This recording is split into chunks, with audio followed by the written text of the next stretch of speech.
Hello বন্ধুরা, আজ আমি আপনাদের সামনে আবারও নিয়ে এসেছি একটি বিদেশি ফলের চারা। দেখুন তো আপনারা চিনতে পারেন কিনা। চারাটির নামই হচ্ছে রামভুটান। রামভুটান শব্দেরও একটি মাহাত্ম্য আছে। আমরা তো বাংলাতে বলেছি রামভুটান। রামভুটান কথাটার অর্থ হচ্ছে চুল বা লোম।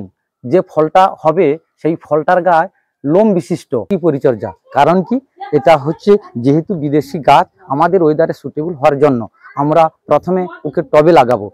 যেটা বলছি আপনাদের মাটি প্রস্তুতির ব্যাপারে 50% গার্ডেন সয়েল, 30% জৈব সার আর 20% কোকোপিট। তার সঙ্গে বন্ধুরা নিয়েছি যেটা নিম পিড়াই নিয়েছি বন্ধুরা, ওই 100 গ্রামের মতো, আর 100 গ্রামের মতো শিংকুচির সার, 5 গ্রামের মতো ফাঙ্গিসাইড। বন্ধুরা, আপনারা যদি চারাটি লাগিয়ে থাকেন, কিভাবে লাগিয়েছেন কমেন্ট করে জানাবেন। এবং এই চারাটি লাগানোর পদ্ধতি আপনারা তো দেখলেন। আর চারা ভিডিও যদি আপনাদের ভালো লেগে থাকে তাহলে একটি লাইক, কমেন্ট এবং শেয়ার করে দেবেন।